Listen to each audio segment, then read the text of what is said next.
뉴스타파 기자 김경래 최강 시사.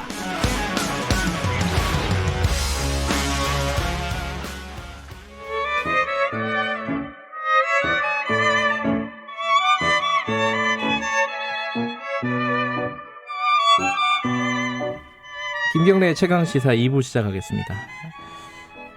매주 모시는 분은 아니고요. 가끔 모시는 분입니다. 진정한 보수의 가치와 품격은 무엇인지 우리 사회의 현안들을 보수의 시각으로 들여다보는 시간입니다. 보수의 품격, 윤여준 전 장관님 오랜만에 스튜디오에 모셨습니다. 안녕하세요. 네, 안녕하십니까. 날씨가 많이 추워졌습니다. 예, 뭐 약간 추워졌다. 예. 겨울이 오니까 뭐 당연한 거 아니에요. 겨울이 왔다는 거는 또 1년이 다 지났다는 거 그런 아니겠습니까? 뜻이죠. 그리고 그래 이제 1년이 다 지난다는 얘기는 나이를 한 살 더 먹는다는 얘기죠. 뭐 그것도 있지만은 정치 스케줄로 보면은 총선이 예, 눈앞에 다가왔다. 그렇죠. 이제 정치인들은 마음이 우선 부산해질 때가 됐죠. 오늘 관련된 얘기를 좀 여쭤볼 게 많습니다. 주말에 임기로 보면은 문재인 대통령, 문재인 정부 임기가 반환점을 예, 싹 돌았어요. 그렇죠. 그래갖고 여러 가지 좀 이벤트가 있었습니다. 뭐 청와대로 5당 대표 불러갖고 한 것도 네. 있고 네. 실장 3명이 기자회견을 한 것도 있고 쭉 보시면서 어떤 생각이 드셨습니까? 아니 뭐 대통령 5당 대표 초청한 거는 이제 그 문상 모친상 때 문상 온 것에 대한 뭐 답례. 명분은 예, 그렇지만 예. 네.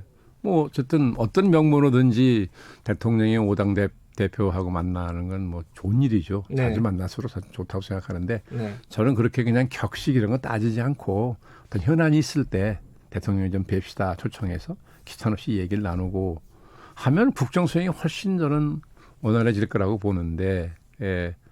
어쨌든 뭐 좋은 일이고요. 회동 자체는.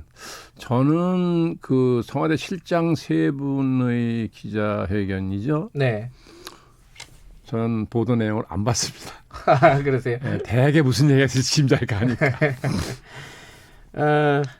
항상 뭐 지금 정부에 대해서도 물론 보수 세력에 대해서도 마찬가지지만은 지금 정부에 대해서도 큰 소리를 많이 하시니까 평가를 잠깐 들어보고 싶어요. 그 반환점 돌았는데 안 좋은 평가부터 좀 들어보죠.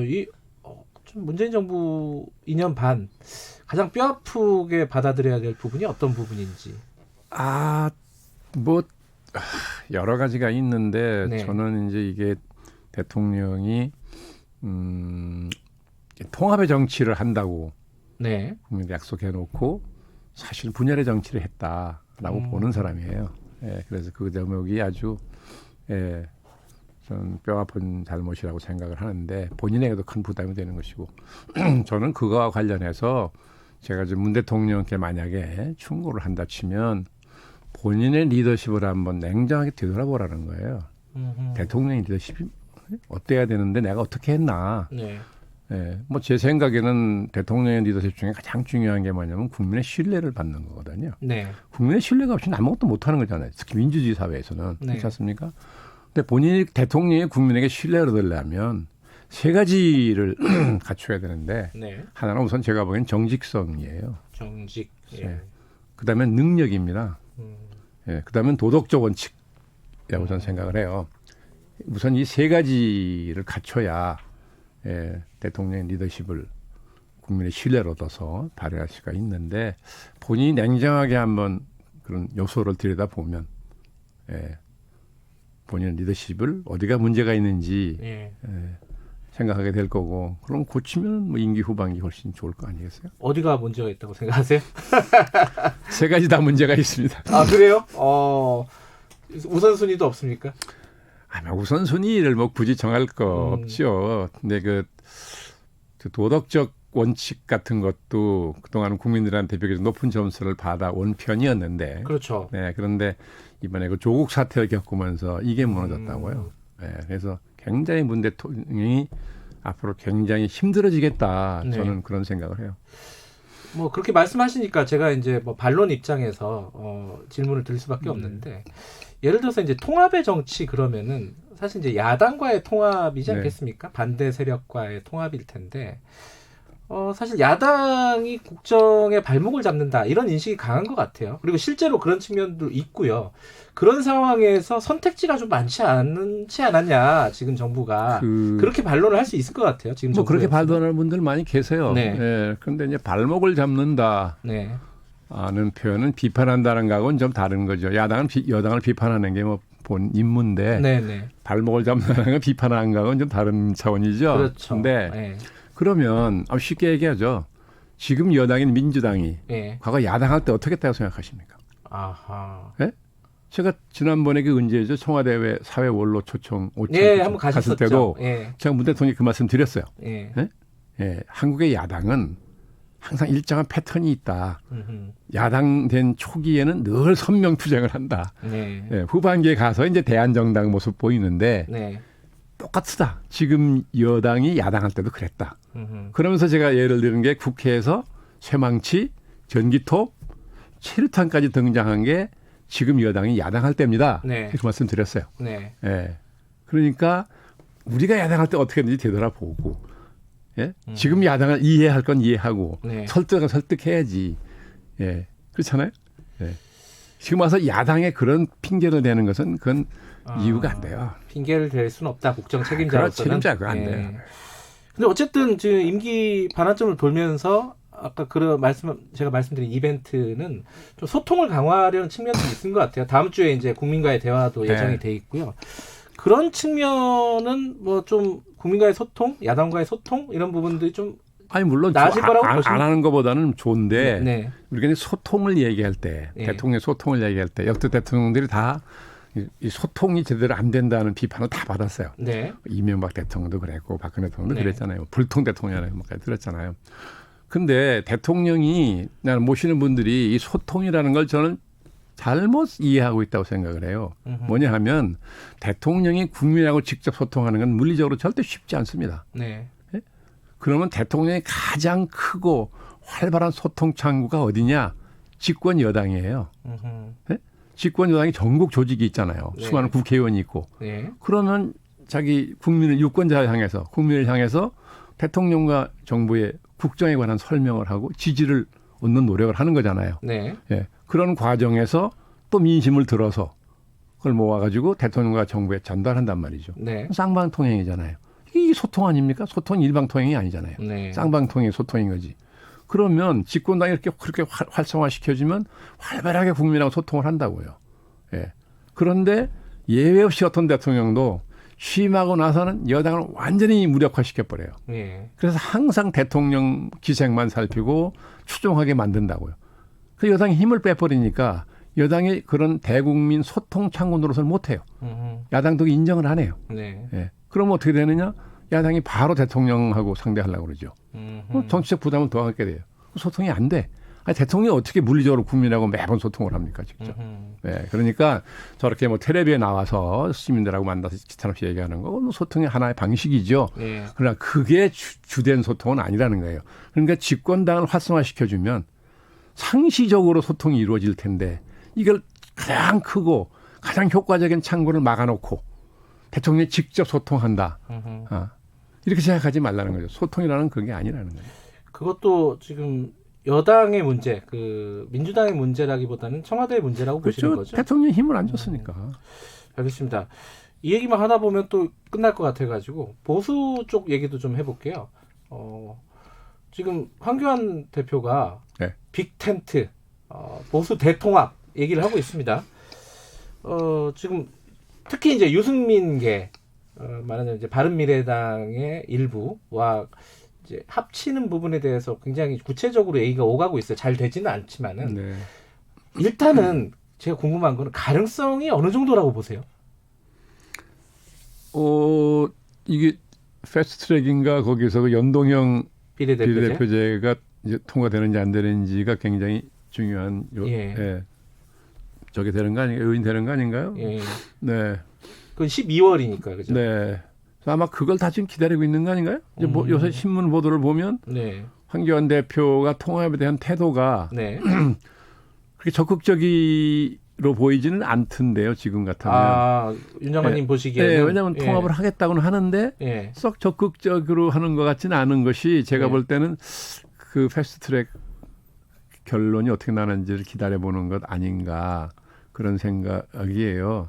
예. 그 패스트트랙에 대해서는 지금 뭐 상정하면은 의원직 총사퇴하겠다 뭐 이렇게까지 지금 강경하게 예. 자유한국당은 얘기하고 예. 있잖아요. 안 된다고 가정을 하면 예. 네, 통합에 적극적으로 나서겠죠. 네, 나서는데 지금 통합의 한쪽 당사자인 뭐죠? 무슨 변혁이라고 예, 변혁 모임. 예, 예. 근데 그쪽이 엊그저께 보니까 굉장히 강경하게 자유한국당하고는 통합 안 한다 이렇게 얘기를 했더라고요. 보도를 그렇죠. 보니까. 예. 그래서 그걸 보면서 아 이게 야권 통합을 안 하겠다는 얘기가 아니고 예. 지금의 자유한국당하고는 안 하겠다는 뜻으로 한 얘기라고 저는 받아들였어요. 아하. 그러니까 유승민 대표도 몇 번 그런 얘기 했죠. 네. 당을 뭐 환골 탈퇴해야 되고 뭐 이 탄핵 문제 이렇게 돼야만 합친다 그런 얘기 했잖아요. 네. 예, 그걸 공식적으로 더 요구를 하는 건데 네. 통합을 안 하겠다는 게 아니라 자유한국당이 뭔가 바꾸는 모습을 보여줘야만 통합을 할 수 있다. 바꿔라 당을. 이걸 요구하는 거라고 저는 그렇게 읽었는데요.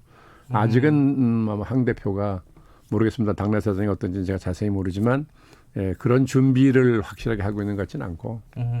그러면 그 당분간은 단기적으로 네. 볼 때는 어렵다 이렇게 보시는 건가요? 그렇겠죠. 아무래도 12월 초 넘어가서 네. 네, 연말연시 무렵이나 돼야 뭐 구체적인 움직임이 있지 않겠어요?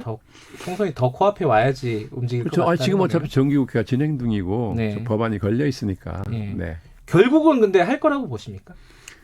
아, 그렇게 될 거라고 보지요. 보는데 문제는 지금 자유한국당 이름으로 통합은 어렵다는 걸 자유한국당 쪽도 많은 의원들이 알고 있는 것 같아요. 네. 그럼 뭔가 제3의 방법을 찾겠죠. 네. 네. 그러면은 그 시간이 지나면은 가능할 것이다. 그 자유한국당이라는 그 네, 저는 뭐 어차피 간판을 좀 갈고 네. 탄핵 문제가 이제 좀 걸려 있는 게 있고요. 그럼 이제 안철수계가 어떻게 할 것이냐 이 부분도 좀 있거든요. 아, 글쎄요. 안철수 의원은 요새 뭐 외국에서 마라톤만 열심히 하는 모양이던데 아마도 안 의원도 그러나 국내 정치 상황을 예민하게 살피고는 있겠죠. 네. 아마도 유승민 의원의 거취가 정해지면 더 태도 결정하겠죠. 선후 관계로 보면요. 예. 만약에 유승민 의원이 이제 뭐 자유한국당 쪽과 통합을 한다. 예. 그러면 뭐 나와서 다시 독자 세력을 만들 생각할지도 모르고. 물론 이 부분에 대해서 좀 부정적으로 보는 쪽이 있습니다. 이게 안 될 거다. 지금 이제 탄핵이라는 부분도 이렇게 넘기가 힘든 강이고 넘는다고는 하지만은 그 뭐 박지원 의원 같은 경우는 이건 현실적으로 안 될 거다라고 하는데 만약에 말씀하신 대로 유승민계가 합치게 되고 어떤 이름이든지 안철수계가 들어오게 되면은 꽤 강력한 야당이 될 것이다. 이게 박형준 교수의 얘기거든요. 어떻게 보세요? 그래서 안 의원이 안철수 대표가 들어와서 일이 통합을 할지 예. 독자적으로 갈지는 전 잘 모르겠는데요. 예. 멘토셨잖아요. 아니. 저는 멘토라고 한 일도 없고 본인도 멘토라고 한 일이 없는데 남들이 자꾸 멘토라고 이름 붙여서 그래요. 예. 어쨌든 예상을 하신다면은 그 안철수계는 아직 모르겠다. 하지만 네. 하지만 유승민 쪽과 이 자유한국당 쪽은 합칠 가능성이 높다. 네, 지금 현재로서는 높다고 보는 거죠. 근데 거기 하나 남은 게 우리공화당도 있어요, 사실. 이제 그러니까 친박. 이제 그게 이제 바로 탄핵 친박, 예. 자유한국당 내 친박 문제하고 연결되어 있는 거잖아요. 그러니까 황교안 대표가 아마 머지않아 중대한 결심을 해야 돼요. 양쪽을 다 끌어안고는 못 가니까. 어느 쪽을 선택할 거라고. 국민이 그걸 바라는 것도 아닐 것이고요. 그러니까 우선 당을 어떻게 바꿀 것이냐 하는 걸 정해야 돼요. 왜냐? 지금 세계가 어떻게 변하고 있고 한국 상황이 이렇기 때문에 국가가 앞으로 이런 방향으로 변해 가야 된다라고 전제를 하고 그러기 위해서 한국 자유한국당은 뭘 이렇게 준비하겠다. 예. 이걸 먼저 내놓고 그런 가치를 내놓고 통합을 해야지. 예? 지금 박근혜 대통령이 탄핵돼서 저렇게 옥중에 갇혀 있는 지 오래됐는데도 박근혜라는 실체가 점점 정치적으로 커지는 이유는 뭐냐면 자유한국당이 아무런 의제가 없어서 그래요. 한번 생각해 보십시오. 뭘 내놓은 게 있습니까? 네? 박찬주 대장을. 그러니까 아니 시대가 이렇게 엄청나게 변하고 있고 그런데도 나라 형편이 이렇게 어렵고 그런데도 아무 의제를 못 내놔요. 그러니까 자꾸만 박근혜라는 존재만 커지는 거예요. 밑그림이 없다. 없어요. 그러니까 그런 게 이렇게 된 거거든요. 그러니까 지금이라도 자유한국당이 시대가 이렇고 국민적 요구가 이렇기 때문에 우리가 이렇게 바꾸겠다. 이런 가치를 지킬 것이고 뭐 조직을 이렇게 바꾸고 운영을 어떻게 이걸 내놔야. 네. 그래서 황 대표가 논쟁의 중심에 서야 돼요. 새로운 담론을 만들어내서 찬성 반대 뭐 이런 논쟁의 중심에 서야. 근데 그 논쟁의 중심에 서려고 네. 이게 뭐 대통합론을 얘기 꺼낸 거 아니겠습니까? 대통합이라는 게 그냥 말만 대통합한다고 국민이 거기서 무슨 뭐 신선한 충격을 받아요? 예, 그리고 아까도 빅텐트 말씀하셨지만 네. 지금까지 빅텐트 몇 번 쳤었어요. 다른 분이 물론 쳤지만 네. 한 번도 그 텐트에 누가 들어간 일이 없잖아요. 텐트만 쳤다. 그러니까 이게 누구 말이에요. 예. 빅자의 기억 받침을 니은으로 받치면 빈텐트잖아요. 다 의도는 좋게 출발했는데 예. 그 텐트만 친다고 사람이 가는 건 아니라는 거예요. 네. 예. 아까 말씀하신 대로 이제 황교안 대표가 어떤 본질적인 밑그림을 제시를 못하고 있다. 가치를 네. 제시를 못하고 있다. 근데 그럼에도 불구하고 여러 가지 움직임이 있었습니다. 이제 인재 영입도 있었고요. 이번에 보수 대통합론도 있었고 이런 걸 보면 자꾸 움직이긴 하는 것 같은데. 그래서 움직이는데 방향성이 있어야 될 거 아니겠어요. 당이 진로를 정해야 네. 거기 맞춰서 거기 맞는 인재를 영입하는 거 아니에요. 네. 네? 그러니까 이번에 영입을 했는데 네. 사람 영입한다는 게 참 쉽지 않습니다. 네. 사람을 찾는 것도 쉽지 않은 일이고 또 교섭을 해야 되고 뭐처럼 황 대표가 대표 취임해서 얼마나 공을 들였겠습니까? 네. 그런데 국민적 평가가 어땠어요? 별로 긍정적 평가를 못 받았어요. 네. 그래서 그런 거예요. 당은 아무런 분명한 진로를 제시하지 않고 바뀐다고만 그러는데 어떻게 바뀌었다는 얘기는 안 하고 사람부터 데려온다. 네. 그 앞뒤가 순서가 바뀐 거잖아요. 뭐 당 안팎에 이제 네. 자유한국당 같은 경우에요. 우려가 좀 있는 것 같아요. 그 리더십에 대한. 뭐 여당 쪽에도 뭐 비슷한 얘기가 있긴 하지만 황교안 대표에 대해서도 네, 예. 총선 때까지 이게 성공적으로 끌고 갈 수 있을 거라고 보십니까? 아니, 글쎄요, 뭐 제도적으로는 뭐 전당대에서 선출된 대표니까 예. 합법적이잖아요. 예? 버티면 합법적으로 버티는데 예. 어떡할 거예요. 근데 한편으로 우리가 이해해 줘야 될 측면이 있어요. 뭐냐면 황 대표는 쭉 행정부에서만 네. 살아온 분이잖아요. 공직에만 있었던 분이잖아요. 특히 그것도 검사. 네. 이 행정부 공직자는 제도적으로 주어진 권한과 책임이 있어요. 그 안에서 움직이는 겁니다. 네. 그러니까 공직을 수행하는 것은 어떻게 보면 상대적으로 쉬워요. 근데 정치는 이게 무에서 유를 창출한다고 그러죠. 전혀 다른 세계입니다. 네. 그럴 때는 제가 당에 있을 때도 보니까 행정부에 있을 때는 명성은 난리되는 분이 돌아서 속된 말로 맥을 못 추는 거예요. 안 보이는데 그게 얼른 전환이 안 돼서 그렇거든요. 그러니까 황 대표도 그렇게 평생을 공직에 행정부 공직에 있던 분이 정치판에 와가지고 아마 지금 막 동서남북을 가리기 어려울 겁니다. 그러니까 시간이 좀 필요한데 예. 그 익숙해지는 시간 동안 망가지면 안 되는데 네. 지금 자꾸 상처를 받고 있죠. 저건 굉장히 위험해요. 굉장히 조심해야 됩니다. 그럼 어떻게 해야 되느냐? 어쨌든 자기보다 현실 정치에 밝고 전략적 두뇌가 있는 사람을 어떻게든 찾아야 돼요. 한 사람이라도 좋아. 네. 찾아서 완전히 의존해야 돼요. 윤 장관님 같은 이해창 총재 모실 때 마치 뭐 제자랑가 다 안 됐습니다만 총재는 저한테 예. 전폭적인 그 신뢰를 보이셔가지고 예. 얼마나 많은 사람이 무슨 문서로 말로 그 좋은 자기 생각을 이렇게 하라 저렇게 하라고 권유한다고요. 정신 찰 수가 없어요. 그러면 한 번은 오른쪽으로 갔다가 한 번 왼쪽으로 가게 됩니다. 잘못하면. 그럼 네. 같이 행보를 하게 되면 금방 비판을 받아요. 그러니까 그런 사람을 찾아서 대표가 듣는 모든 말과 자료를 다 주어. 네. 이걸 다 소화해서 판단해라. 그래가지고 거기서 올라오는 대로만 하면 사람이 갈치자 행보는 안 한다고요. 네. 그렇습니다. 그 얘기를 좀 해야 되는데 어디까지 갈지 모르겠네요. 지금 여당 야당에서 인적 쇄신 움직임이 네. 있습니다. 네. 그리고 또 가장 중요한 거로는 또 청와대나 이제 개각이 있습니다. 이게 청와대 쪽에서 얘기하는 뉘앙스로 보면은 좀 대폭이 될 것 같아요. 네. 총선에 나갈 인사들이 네. 있기 때문에요. 예. 특히 이낙연 총리는 이제 차출돼서 나갈 것 같은 그렇겠죠. 분위기고요. 차기 총리는 어떤 사람이 될 굉장히 중요한 인사잖아요. 아니 대통령이 네. 우리나라의 국무총리 제도라는 게 이 대통령이 얼마나 힘을 주느냐에 따라 역할이 확 달라지거든요. 예. 예, 대통령이 뭔가 총리에게 네. 상당한 권한을 주겠다고 생각을 하고 총리를 뽑으면 큰 역할을 할 수 있어요. 네. 근데 종전처럼 모든 걸 다 청와대에서 결정을 하면 총리를 누구 뽑은들 뭐 큰 영향이 없죠. 네. 뭐 그냥 이미지 좋고 원만한 인품 가진 사람 뽑으면 되지 않겠어요? 그렇게 할 테면. 근데 그렇게 해가지고는 제가 볼 때 지금까지 청와대의 국정수행 능력으로 봐서 네.